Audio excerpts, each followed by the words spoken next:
하나님의 은혜 가운데 우리가 코로나19 가운데 이렇게 건강하게 있다는 것 자체도 감사죠. 지금 전 세적으로 감염된 사람이 6천만 명입니다. 세계적으로 6천만 명이 감염되었습니다. 그리고 죽은 사람이 약 110만 명이 넘습니다. 그런데 참 하나님의 강권적인 은혜로 우리가 이렇게 건강하게 살아간다는 거 진심으로 하나님께 감사 제목인 줄로 믿습니다.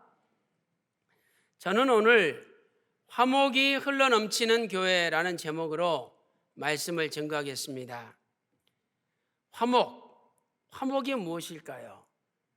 국어사전 보면 서로 뜻이 맞고 정답다, 정다움 이런 뜻입니다. 화목하는 가정은 기쁨이 넘치고 또 웃음꽃이 피어나죠. 그러나 화목이 없는 가정은 다툼과 분열과 싸움이 지속됩니다. 화목한 가정을 방문하면 왠지 모르게 기쁘고 즐겁고 마음이 환하게 밝아오죠. 그러나 화목하지 않는 가정을 방문하면 이맛살이 찌푸러지고 또 복이 왔다가도 그냥 달아납니다. 화목하라, 이것은 하나님의 명령입니다. 내가 화목하고 싶으면 화목하고, 화목하기 싫으면 다투고 싸우고 뭐 그렇게 사는 거지. 이것이 아니라 화목하라, 하나님의 명령입니다. 이것은 내 감정이나 내 마음은 화목하기 싫어도 화목해야만 한다는 하나님의 준엄한 명령입니다. 욥기서 22장 11절 말씀 보세요. 너는 하나님과 화목하고 평안하라. 너는 하나님과 화목하고 평안하라. 그리하면 복이 너에게 임하리라. 하나님과 화목할 때 내 집안의 복이 저절로 들어온다는 겁니다. 또한 데살로니가전서 5장 13절 말씀 보니까 너희끼리 화목하라. 하나님과 화목할 뿐만 아니라 너희끼리도 화목해야 된다고 명령하고 있습니다. 또한 로마서 12장 18절 말씀을 보세요. 로마서 12장 18절에 할 수 있거든 너희로서는 모든 사람으로 더불어 화평하라. 한 사람도 아니고 모든 사람으로 더불어 화평하라, 평화하라. 이것이 하나님의 명령입니다. 십자가는 화목을 상징합니다. 긴 십자가는 하나님과 화목하라. 또 옆으로 십자가는 내 이웃과 화목하라 하는 하나님의 명령입니다. 화목이 흘러넘치는 교회는 날마다 승리합니다.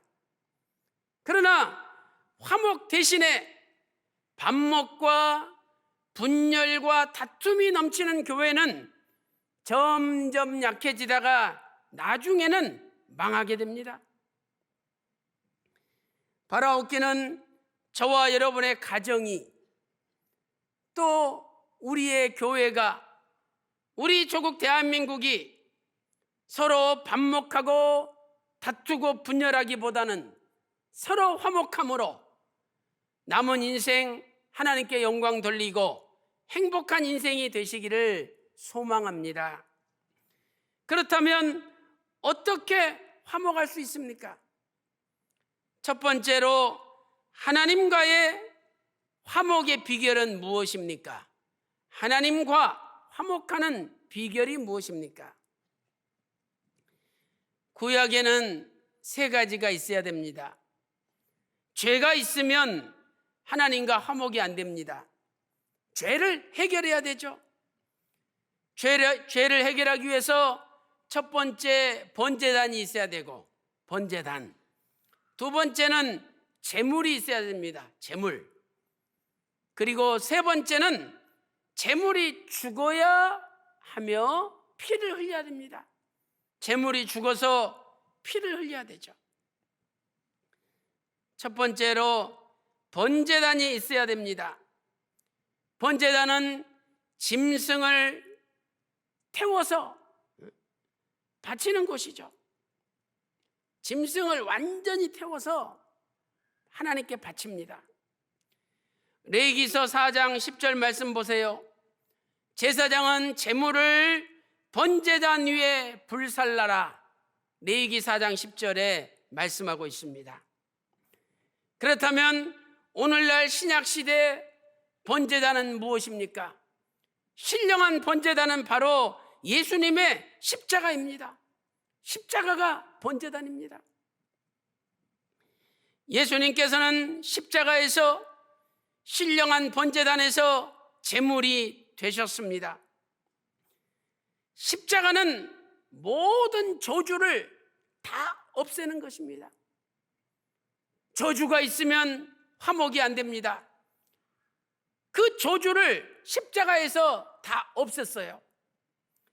갈라디아서 3장 13절 말씀 보세요. 그리스도께서 우리를 위하여 저주를 받으사 율법의 저주에서 우리를 속량하셨으니, 내가 저주받아 마땅한데 예수님이 우리의 저주를 가져가셨습니다. 나무에 달린 자마다 저주받은 자예요. 예수님이 대신 달리셨으니 예수님께서 우리의 저주를 담당하신 거죠. 저주가 해결되는 곳에 화목이 있는 것입니다. 두 번째, 화목 제물이 있어야 됩니다. 번제단에는 제물이 있어야 되죠. 그런데 화목 제물이 있어야 됩니다. 십자가가 신령한 번제단이라면 예수님의 거룩한 성체가 화목 제물이 되셨습니다. 요한일서 2장 2절 말씀 보세요. 요한일서 2장 2절에 저는 우리 죄를 위한 화목 제물이라. 죄가 있으면 화목이 안 되는데 그 죄를 해결하기 위한 화목 제물로 예수님이 바쳐졌습니다. 요한일서 4장 10절 말씀 보니까 우리 죄를 위하여 화목제로 그 아들을 보내셨다. 우리 죄를 위하여 화목제로 아들을 보내셨대요. 구약의 제물은 우리의 죄를 영원히 해결하지 못합니다. 그러나 예수님의 화목 제물은 우리의 죄를 영원히 해결합니다. 골로새서 1장 22절 말씀 보세요. 골로새서 1장 22절에 그의 육체의 죽음으로 말미암아 화목케 하사, 예수님께서 육체적으로 죽으심으로 말미암아 하나님과 우리 사이에 화목케 됐대요. 그래서 하나님이 우리를 거룩하고 흠이 없고 책망할 것이 없는 자로 세우셨다는 거죠. 예수님 아니면 거룩하게 되지 못하고, 예수님 아니면 흠없게 되지 못하고, 예수님 아니면 책망할 것이 없는 자로 세움받지 못합니다. 세 번째는 제물이 피를 흘려야 합니다. 제물이 죽어서 피를 흘려야 되죠. 구약에서는 제물에다가 죄를 다 전가 안수해서 옮긴 다음에 그 제물을 잡아가지고 피를 번제단 사방에다 뿌립니다. 레위기 3장 2절에 기록되어 있죠. 그 제물의 머리에 안수하고 회막문에서 잡죠. 그리고 그 피를 번제단 사면에다가 쫙쫙 뿌립니다. 하나님이 그 피를 보시고 우리 죄를 사하는 거죠. 마찬가지로 예수님께서 화목제물이 되셨다면 예수님께서 십자가에서 피를 흘려야만 됩니다. 그렇기 때문에 예수님은 양손 양발이 십자가에 못 박히고 머리에 가시멜로안을 쓰시고 또 옆구리를 창으로 찔리시고 온몸에 피를 다 쏟으신 겁니다. 로마서 3장 25절 말씀 보세요. 이 예수를 하나님께서 그 피를 인하여 믿음으로 말미암는 화목제물로 세우셨으니 그 피로 말미암는 화목제물로 세우셨다는 거죠. 피가 없으면 죄가 없어지지 않습니다. 에베소서 1장 7절 말씀 보세요. 그의 피로 말미암아 구속 죄사함을 받았다라고 말씀하고 있습니다. 어떤 사람이 죄를 지었습니다. 그 사람을 불에 태워서 그 가루를 태평양 바다에 뿌린다 할지라도 죄가 없어지지 않습니다. 세상의 고급 세제로 아무리 여러분 손을 닦아도 손이 지은 죄가 없어지지 않습니다. 그 말씀이 예레미야 2장 22절에 기록되어 있죠. 그러나 예수님의 십자가의 피는 우리의 원죄, 유전죄, 자범죄 모든 죄를 완전히 다 없습니다. 골로새서 1장 20절 말씀 보세요. 골로새서 1장 20절에 그의 십자가의 피로 화평을 이루사, 십자가의 피가 하나님과 우리 사이에 화평을 이뤘다라고 말씀하고 있습니다. 사랑하는 성도 여러분, 어떤 집에 갔더니 화장실에 대변이 집에 가득하다고 생각해 보세요. 어떤 사람이 그 집에 가겠습니까? 냄새가 나고 악취가 풍기고 코를 막을 수밖에 없는데 어떤 사람이 그 집에 가겠습니까? 그러니 화목이 이루어지지 않는 거죠. 그러나 그 대변을 다 치우고 소독 다 하고 깨끗이 닦아서 향수가 나보세요. 사람들이 어떻게 됐나? 그 집에 찾아오겠죠. 화목이 됩니다. 바로 그 악취나는 대변과 같은 것이 우리의 죄입니다. 그러니 죄가 있으면 하나님과 화목이 이루어지지 않죠. 그런데 그 죄는 십자가의 피로만이 깨끗이 없어집니다. 그러므로 예수님의 십자가 피를 잃어버린 자는 하나님과 화목할 수가 없습니다. 우리는 집에 있든지 직장에 가든지 장사를 하든지 학교에 가든지 어디를 가든지 늘 십자가의 피를 가슴에 품고 살아야 됩니다. 사랑하는 성도 여러분, 오늘도 십자가의 피를 늘 가슴에 품고 살 때 하나님과 화목이 되고 하나님과 화목이 되기만 하면 저절로 복이 쏟아집니다. 구약성경에서 하나님 앞에 최초로 단을 쌓고 번제와 화목제를 드렸습니다. 그 화목제가 처음으로 등장하는 곳은 출애굽기 20장 24절입니다. 너는 내게 토단을 쌓고 그 위에 너의 양과 소로 너의 번제와 화목제를 드리라. 화목제가 처음 나타난 곳이 출애굽기 20장 24절입니다. 그리고 나서 하나님께서 이렇게 말씀하십니다. 내 이름을 기념하는 곳에서 내가 강림하여 복을 주리라. 하나님과 화목되기만 하면 내가 직접 나타나서 복을 주리라 약속하고 있습니다.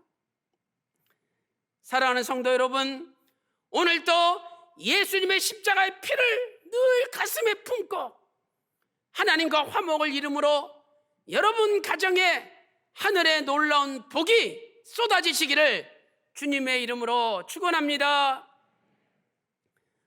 왜 열심히 사는데 안 됩니까? 그러면 열심히 사는 그 현장 속에 예수님의 십자가 피가 있었습니까? 공부할 때도, 직장 생활할 때도, 장사를 할 때도, 일을 할 때도 늘 가슴에 십자가 피를 품어보세요. 다시 하나님과 화목되고 하늘의 복이 쏟아집니다. 코로나19 가운데 어려움 겪고 있지만 이 하늘의 복이 여러분 가정에 충만하시기를 소망합니다. 큰 두 번째, 사람과의 화목의 비결은 무엇입니까? 사람과의 화목의 비결은 무엇입니까? 예수님의 십자가는 위로 하나님과의 화목을 상징하고 옆으로 이웃과의 화목을 상징합니다. 에베소서 2장 16절 말씀 보니까 십자가로 이 둘을 한 몸으로 하나님과 화목하게 하려 하심이라. 십자가로 둘이 하나가 된대요. 하나님 안에서. 이 둘은 유대인과 이방인을 가리킵니다. 유대인과 이방인은 담을 쌓고 사람 취급도 안 합니다. 세상 말로 말하면 야, 저것은 인간도 아니야. 아예 멀리서 나타나면 고개 돌려버리고 인사도 안 하고 말도 안 합니다. 이렇게 유대인과 이방인 사이에 커다란 담이 놓여 있었는데 예수님의 십자가가 그 담을 헐어버리고 하나님 안에서 하나 되게 만드셨다는 거예요. 히브리서 12장 14절 보세요. 모든 사람으로 더불어 화평함과 거룩함을 쫓으라. 모든 사람으로 더불어 화평함과 거룩함을 쫓으라. 이것이 없이는 아무도 주를 보지 못하리라. 아니, 우리가 어떻게 모든 사람으로 화평할 수가 있겠습니까? 그런데 화평하라, 하나님 명령이에요. 그리고 만약에 모든 사람으로 더불어 화평하지 못한다면 다시 오시는 주님 만나볼 수 없다라고 선언하고 있습니다. 얼마나 두렵고 떨리는 말씀입니까? 우리가 사람끼리 화목하는 비결은 무엇입니까? 첫 번째로 먼저 소금이 되는 삶을 살아야 됩니다. 먼저 소금이 되는 삶. 마가복음 9장 50절 말씀 보세요. 소금이 그 맛을 잃으면 무엇으로 짜게 하리요? 짠맛 내려고 소금 치는데 소금 쳐도 짠맛이 안 난다면 쓸데없잖아요. 그러면서 하반절 말씀 보니까 너희 속에 소금을 두고 서로 화목하라. 소금을 둬야만이 서로 화목이 된대요. 소금은 자신이 희생됨으로, 자신이 녹아짐으로 짠 맛을, 맛있는 맛을 냅니다. 그런 것처럼 우리도 서로 화목하려면 내가 희생돼야 된다라고 성경은 말씀하는 것입니다. 희생은 나의 이익을 챙기는 것이 아닙니다. 서로 자기 이익만 챙기려 하면 결국에는 다툼이 일어나고 싸움이 일어나는 거죠. 그러나 내가 희생하고 내가 손해보고 내가 물러서면 싸울 일이 없는 것입니다. 화목, 한문으로 보세요. 이 화자, 화목할 화자죠. 벼 화자에다가 입구입니다. 입에 쌀이 있는 게 화목이라는 거예요. 서로 상대방 입에다가 먹을 걸 줘보세요. 싸울 일이 없죠. 입에 먹을 것이 있는데 말을 못하니까 못 싸우고, 또 입에 먹을 것이 있으니까 좋으니까 안 싸우는 겁니다. 어떤 사람에게 그 천국의 지옥의 모습을 보여줬습니다. 공통점이 천국도 먹을 것이 넘쳐나고 지옥도 먹을 것이 넘쳐났대요. 그런데 그 음식을 손으로는 못 먹고 긴 포크로 찍어서 먹어야 돼요. 천국 갔더니 긴 포크로 찍어가지고 상대방 입에다 먼저 먹여주는 거예요. 또 상대방은 내 입에다 먹여주고, 그래서 아주 건강하게 행복하게 잘 삽니다.